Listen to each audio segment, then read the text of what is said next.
I'm Laszlo.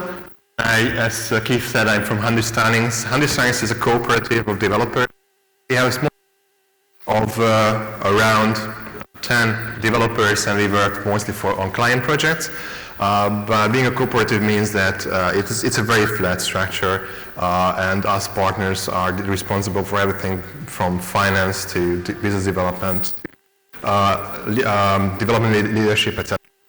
So, I'm going to talk about robust data processing, Elixir and Flow. Do I have some kind of microphone problem? Yes. Yeah, okay. Can we fix that? Should I change to the handheld microphone? It's okay, no? You keep facing forward. Okay, so let's hope it's going to work out. So before I start the talk, I've been a naughty boy and I didn't actually upload or send my slides to the organizers. So if you want to follow along on your devices, get the screen, you can just that address there. So, okay, can I use this? Just see whether it might be the battery's running. I don't know, it's turned on. Yeah, if you hold that. You okay? Should I use this? Yes. Okay. Put in this. Yeah, I'll take that. So does this work? This is Hold it close. That's good. Okay, so before I start a talk, let me start with a few disclaimers. This is my first Elixir talk, so please be gentle to me, but if there are things that you think I could improve, or if you find errors in my talk, please come to me afterwards, and I'm happy to receive constructive criticism. Also, there have been a bit of error in Keith's introduction is that this is not actually based on completed work, unfortunately. So when I submitted this talk, we had this project lined up, and we thought that we would build this with Elixir. We already had a pilot done at that point in Ruby that proved that concept was right.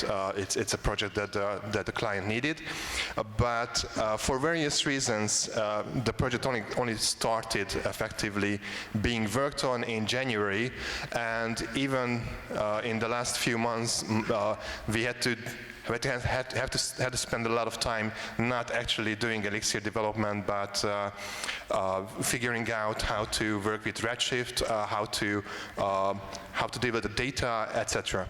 So there are some things that we actually haven't tried in production yet, but we have played with a few things, and I'll point out when we come to that. So as I said, this is based on client work, and the client is a parcel service company in the UK. Their name is Collect Plus. And I also mentioned that we are moving data into Redshift, and that will have some peculiar things that we had to deal with. Also, lastly, as a disclaimer, I also wanted to say that all pipelines are custom, and you can't really expect to be able to use exactly what I show you in this talk in your situation. So be sure to research your pipeline, make sure to find the right values for fine-tuning the pipeline. But I hope that there are some bits that you can take away here and be able to use that in your work. So what are we going to talk about? First, we want to build a mental model of a pipeline, how to approach a data pipeline problem. Then, if it's necessary, we can talk about some basics of Elixir Flow. We'll see about that. And specifically, I want to talk mostly about how to compose flows, how to create maintainable flow architecture, and talk about failure tolerance, how to deal with errors, issues, supervision. And lastly, we'll hope to be able to talk about some scheduling as well, some ideas for scheduling. So a little exercise first. Back when I was really young, I think this was probably preschool or elementary, I was already fascinated by mathematics, and and reasoning. And I love these kind of exercises that we had. It looked like there was a machine, and the machine received some kind of input and produced some kind of output, and there was always a rule table that attached that you could see and try to understand what the machine did. And then had to find out what it was and follow that rule and apply it to the rest of the input and output values. So in this case, we have three brackets, 3 columns that are already filled out. So we know that these are the inputs, the green ones are the inputs, and the red ones are the outputs. So who here can tell me what this machine does?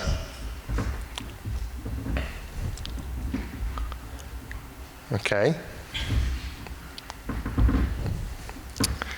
I'll give you another few seconds. Yeah, there's a hand there. Yeah? It shifts one bit to the left, or right, which way you want. Say again? It removes the most significant bit. It removes what? Sorry. Most significant bit. Not necessarily. So I want to remind you that this is a task that elementary students get. So preschool, it's not difficult. Green things into red things. Yeah, it turns green things into red things. Yes, that's one thing that it does. Thank you, Keith. What is the other? Okay, so if you look at the first 3 columns, you'll notice that the difference between the number of green circles and the number of red circles is constant. So I think what it does, it's going to subtract, how many? 8 green circles and turn the rest into red. So these were always simple machines, but that's what you get when you're only 6 years old. But I was always fascinated by this, and I was at a young age very interested in knowing what these machines did and how they did it.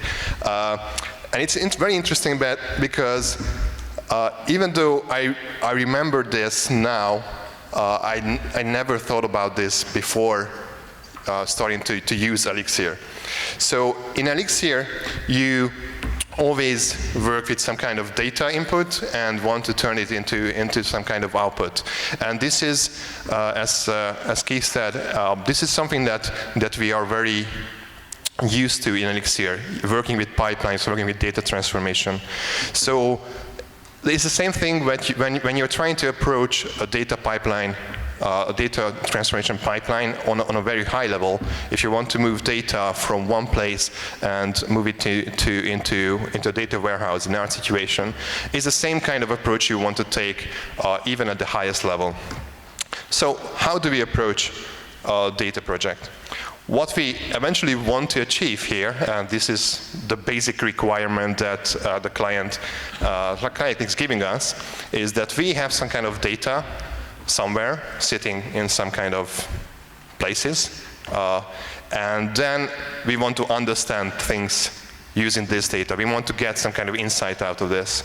So this is the highest level of the picture, and what we want to do is we want to find out what is this machine doing. What do we want to how do we implement this? How do we know how to do this machine thing here?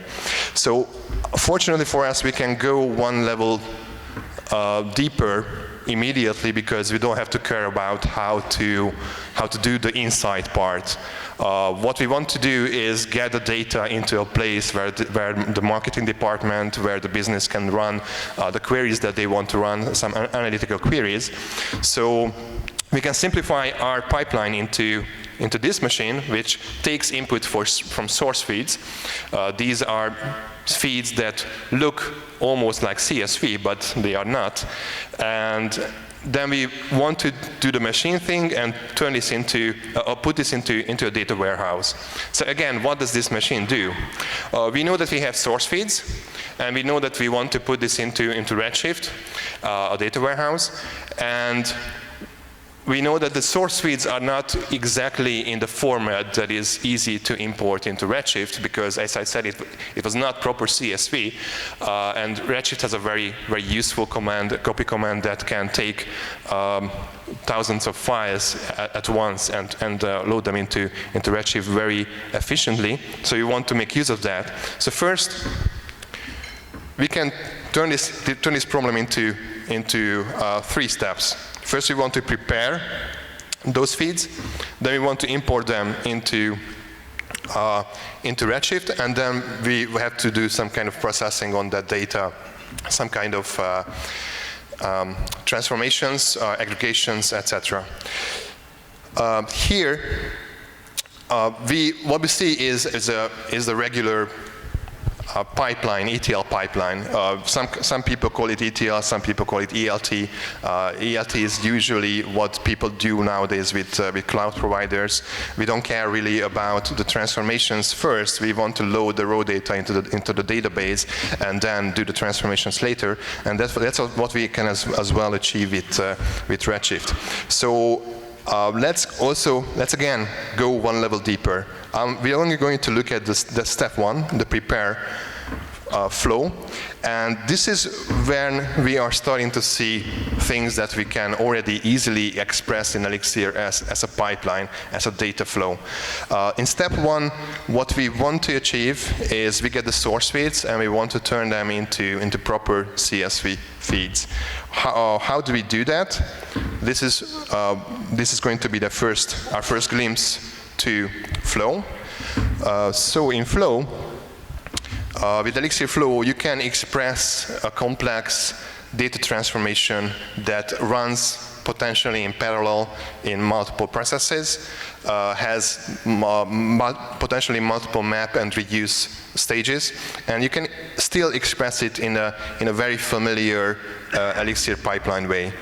I only want to point out for now that the basic steps of this transformation is taking the feeds, making sure that it's a feed file, then downloading that from the S3 bucket. We have to do the preparation steps on it and uploading back into an S3 bucket. So this is the basic pipeline, and we can already express it in a very easy way. Those were the map stages, and in the reuse stage, we just collect those feeds into lists. So what we see here is all the way from the highest level, and from there all the way to the lowest level in Elixir. What we are able to do is express everything as a pipeline. It's a series of tubes, if you were around a decade ago when this was a running meme. So it's pipes, and more pipes. So if you go one level deeper into one of those functions, prepare feed, again, what we see here is basically we're getting one level deeper, but we're still just seeing a pipeline. We are expressing the transformation as a pipeline again. Okay, this was a very short glimpse into Flow. So let me ask you now, who of you know what Elixir Flow is? Raise of hands. Okay, that's about half of the people. Who has used Elixir Flow? Okay, a lot less. So let's do a quick crash course on Elixir Flow. When I was trying to research Elixir Flow, the first thing I did was what every other developer does, do a Google search for it. And it was very interesting because in the first 10 results, I think only half of them was about actually the Elixir language Flow library. There was a cocktail called Elixir of Love, Cocktail Flow website. And also there is a Hungarian result there. The second one is asking if Flow Elixir is a drug or not. Okay, but while doing a lot of research on Flow and searching for what people did, how people solved certain issues, I was able to train Google into knowing what I care about, and now I think these search results are only in the second or the third page. Okay, so what is Elixir Flow? According to the documentation, Flow allows developers to express computations on collections, similar to enum and stream modules, although computations will be executed in parallel using multiple stages. I would add to this that, yes, this is the main purpose of Flow, but I think what is also important about it is that it allows you to express these computations in the same manner as you approach very simple problems in Elixir with the pipeline operator. And I also wanted to say that this is usually, the documentation, what it says here is that it's used for allowing computations to run in parallel, and that's certainly the place where you should be using Flow. So you might get away from this talk after I finish and go home and try to rewrite everything in Elixir Flow. Please don't do that. So there are places to use Flow, and there are places where it's probably an overkill. So it's usually best to use it when this is your only simple way to express the computation that you're wanting to do, a parallel computation in a simple manner. But in our case, I also wanted to say that I think that in some places where we are still using Flow, it might not be the best tool to use because of being an overkill. But in our environment, we don't actually deal with, I know Keith said billions of rows, and that's certainly true in a historical scope. So we have data going from 2012, and it is more than 1 billion rows in total, but on a day-to-day basis we are dealing with much less data, where Elixir Flow is not actually running into any of its limits. So there we can just use it because it's something that allows us to express complex computations easily. Okay, so let's look at the canonical example as a way of doing a crash course. So the canonical example in the documentation deals with the problem of counting words in a file. We want to know how many times different words occur. So if we do this with the built-in enum module, what we do would be probably doing a flat map, splitting the strings into words. So we now have a list of words, of all the words in the file. Then we do a reduce step in which we create a map of those words, and each value in the map would be the number of occurrences of that word. So this is simple, this is good, but if we are dealing with a large file, this would take a lot of memory, and it would iterate over that list multiple times. So we can easily make this better by using stream instead of enum. So if you use stream here, just doing the flat map operation on stream instead of enum, what we're getting is a limited usage of memory because we don't have to deal with the whole file in memory, but we can just go line by line and count the words in each of those lines and only do the reuse operation as one step. So this is already giving us some benefit, but it's not giving us concurrency, parallelism. So this is where Flow comes into the picture. With Flow, we are able to run this same pipeline or count the same words by using multiple cores that are available in the machine, and doing both the map and the reuse operation on multiple processes. So I advise you to go to the documentation, read it. It's really excellent documentation as usual in Elixir. And after this very short crash course, let's try to look at the things that make it easier to work with Flow. And I'll have two main sections, maintainability and failure tolerance. Maintainability, what I want to talk about is composition of flows, and branching of flows. In composition, why we had to look at composition is because we want to be able to use this flow in multiple modes of operation. In our project, we have, as I said, historical data that goes back to 2012. It is a huge data set, and we potentially have to load this data in one go from going through the whole pipeline, but we also want to retain the ability to do just certain bits of the pipeline at any stage. So we might want to do prepare, import, and process all data from 2012 to 2015, or we would want to just do the import and the process step, re-import and reprocess everything for year 2016. We also want to use the same flows in our real-time operation, and in real-time what we are looking at, we want to monitor the source-wise. It's an S3 bucket, so we probably can use something on AWS to do that, and we want to pipe that into our whole flow and run the incoming data through that. So how can you solve composition? What we found that it was very easy to do this with Elixir because of pattern matching in functions. So the convention that we ended up using was to create a module to deal with each of those steps in our pipeline. So the first step would be preparing the feeds, that would be one module. Then import feeds would be another module, and then the process feeds is again another module. And each of these modules, we have the convention of having a flow function, and the flow function can take two types of arguments. It can take a regular enumerable, whichever enumerable you want to pipe into that. It could be a list, it could be a stream. Usually it's a stream, but it can also take a flow, which is also an enumerable, and if it is a flow that we get as an argument, then we actually do the implementation of the flow in that function. But if it's any other so the flow takes an enumerable and returns a flow struct.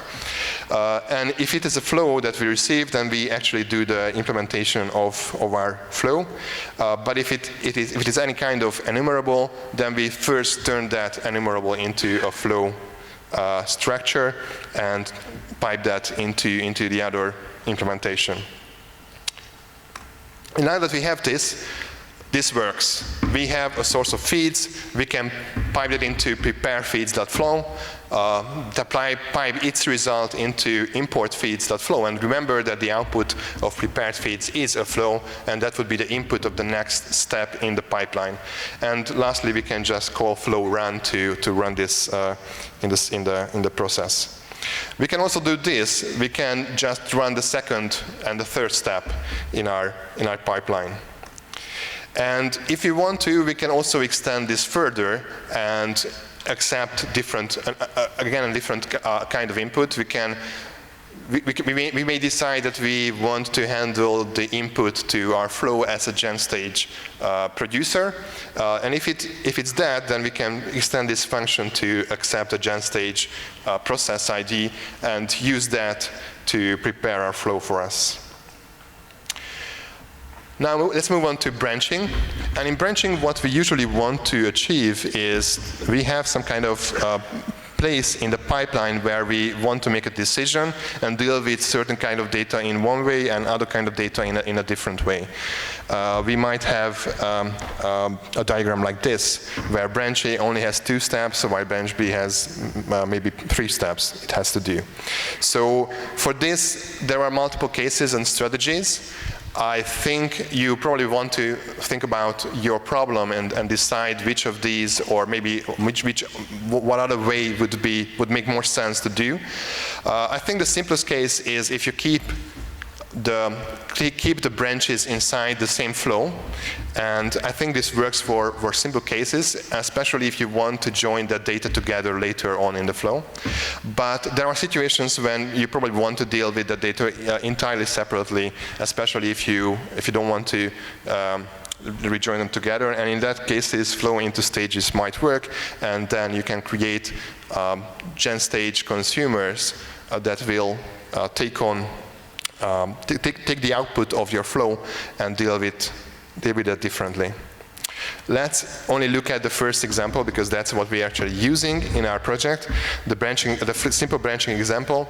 In our case, when we receive the feeds, we want to be able to do 2 separate things on those feeds, which are very similar, but have some different implementations based on the types. So what we're doing here is first we are duplicating each of the items in our flow and annotating them with a branch identifier. It is simply type A and type B in this case. Then we create a partition exactly into 2 stages.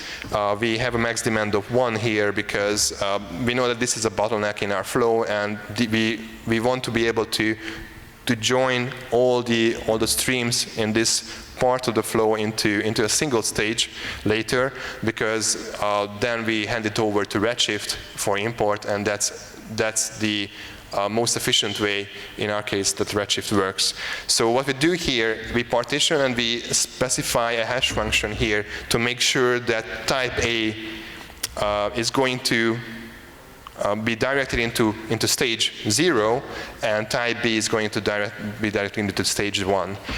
We could use a key function as well, but when I looked at the implementation of partition, specifically partition dispatcher in GenStage that is going to take this, I saw that by default, if you use key, it's going to hand it over to an Erlang function that hashes that term and create a hash, which might return the same values if you have a very limited number of stages. So in this case, it's better to be specific and use the hash function and specifically say which stage you want to direct items to.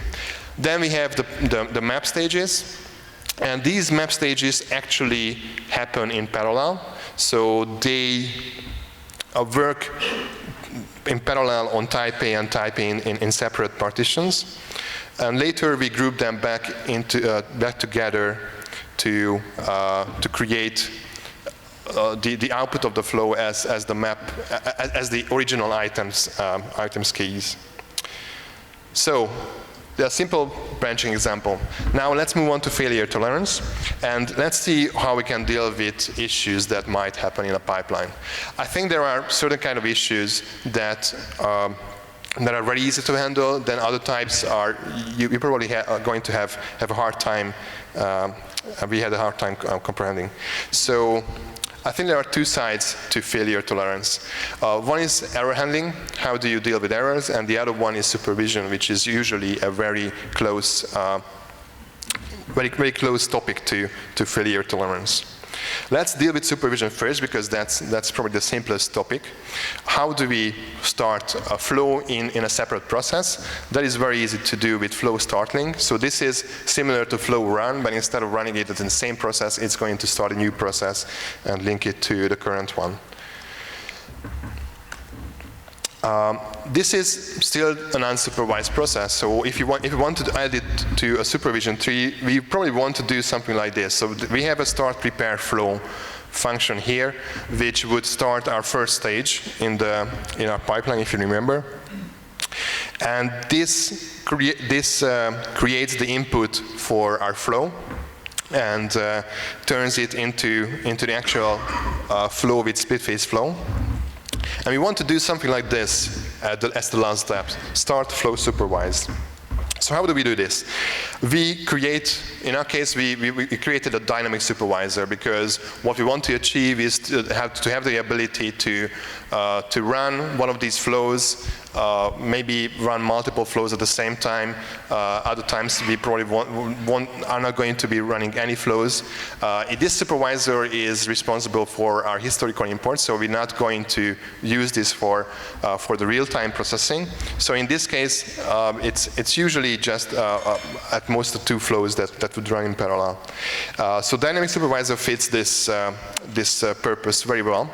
So we're creating the dynamic supervisor in our main supervisor here, and then the implementation of start flow supervised is actually just starting a child in this supervisor.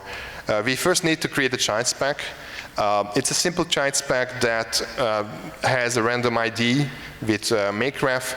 The start function would be the one that actually says, actually passes the flow into the start link function.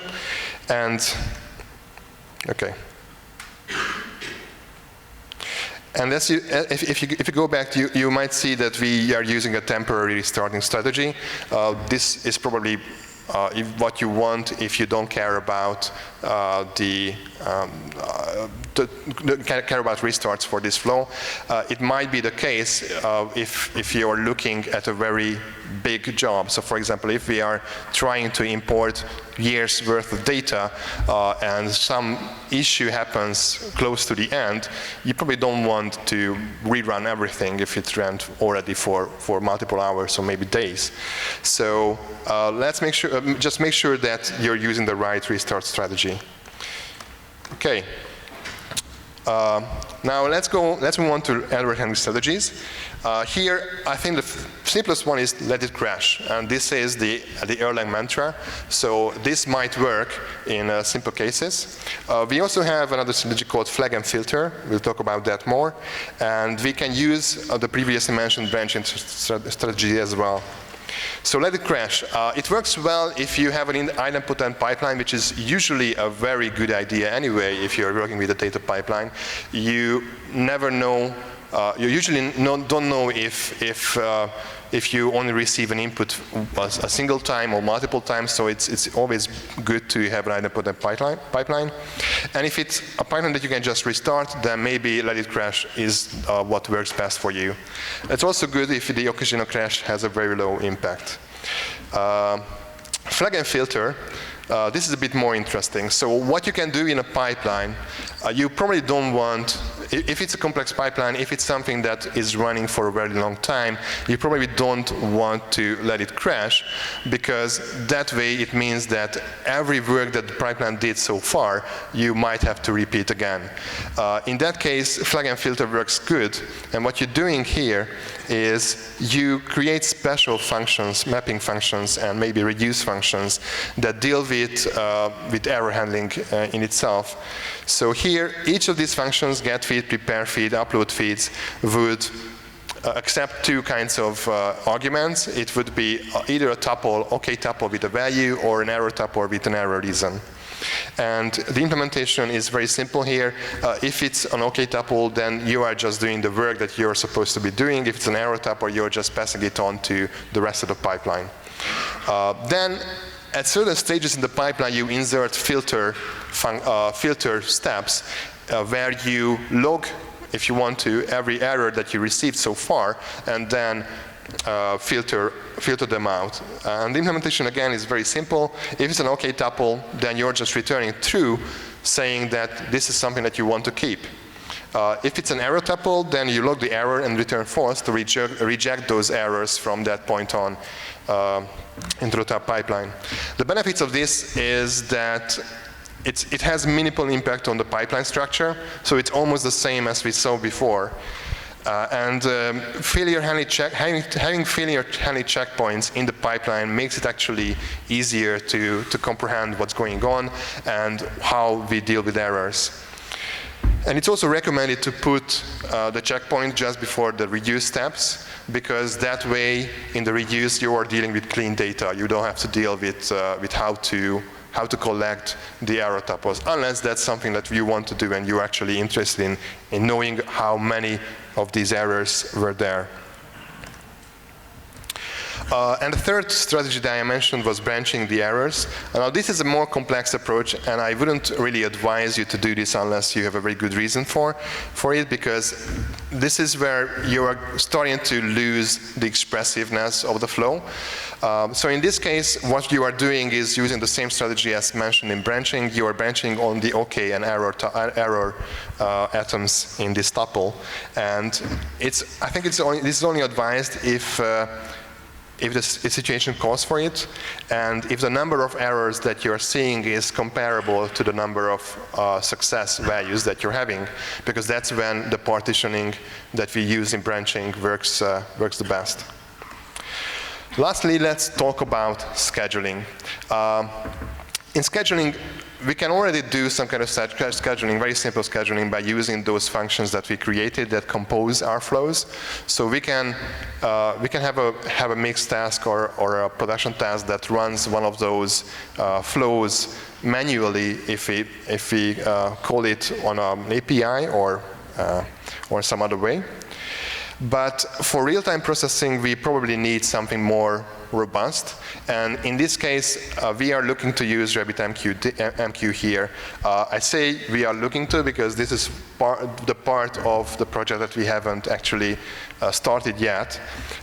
We sat down with Erlang Solutions, I think a month ago, and talked through much of these, and they were suggesting to use RabbitMQ.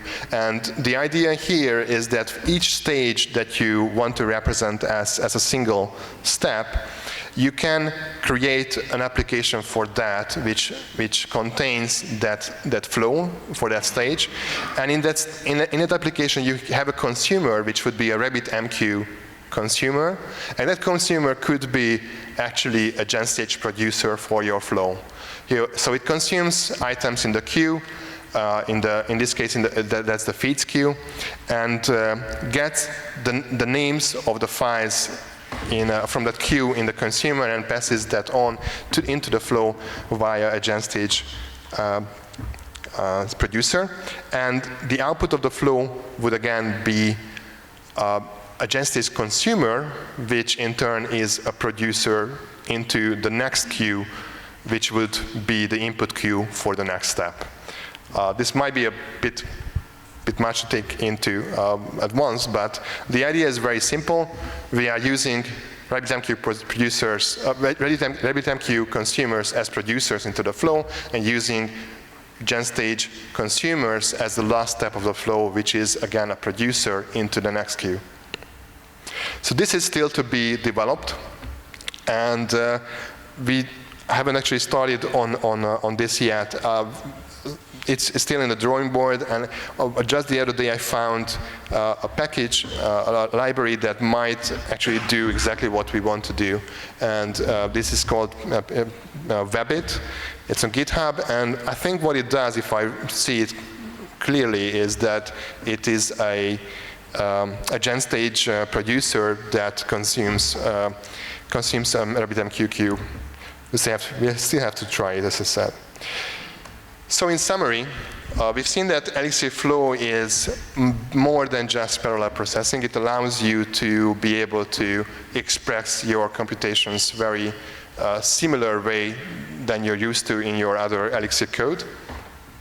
It also allows you to break up complex flows into composable steps, as we've seen. And if you have to deal with errors, and in development we all have to deal with errors, then it's best to do that in the right place. We also seen how to supervise flows, and we also had seen an idea of how to combine this into some robust scheduling with the use of RabbitMQ. If I have more on that later, I might have another talk next year. Thank you for your attention, and this is some further reading. I only want to point out here the documentation again, and there is a very excellent series from Dr. René Föring on architecting flow in Elixir programs.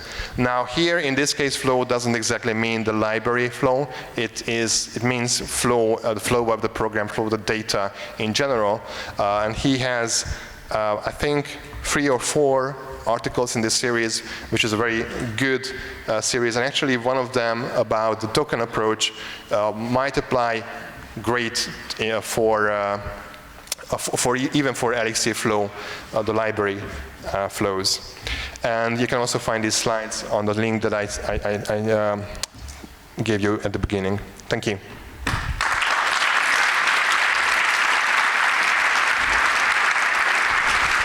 Check. Okay, we've got a minute for just 1 or 2 questions if anyone's interested. Okay. Hi, my name is Anders. Thanks for a nice talk. So I'm asking out of ignorance, what's the cost of using Flow? It sounds like you get multi-processing and all sort of great stuff, but what's the downside? Good question. So the downside is that you Well, the usefulness of Flow is that it creates those processes for you. But what it does behind the scenes is actually creating GenStage producers, consumers, and creating those for you and manages that for you in a supervision tree. The downside is that there are times when that is an overkill. You actually could just do the calculation, the processing in your own process. It might be cases when it's actually simpler to just create the stages for yourself, if it's a simple matter, and that's it really. So you have to be aware that it's creating multiple processes behind the scenes. And actually, this is something that we also looked into, because when we were talking to people about Flow, some people mentioned that. Somebody mentioned that it's probably not optimal to do what I was doing here. Let's look at that. Okay. So if you remember, we had these map stages lined into each other, filter, map, map, map. So they were saying that in this case, we are actually passing messages between all of these map steps here. But according to the supervision tree that I see in Observer and the Flow code, that's not actually what's happening. So Flow is very intelligent about how to map out those stages. So it actually uses just a single process for each of these stages in a map and would combine those operations together. Okay. Other questions? Do we have? I think we're out of time now. So. Okay. Thank you. Okay. Thank you. Round of applause, please.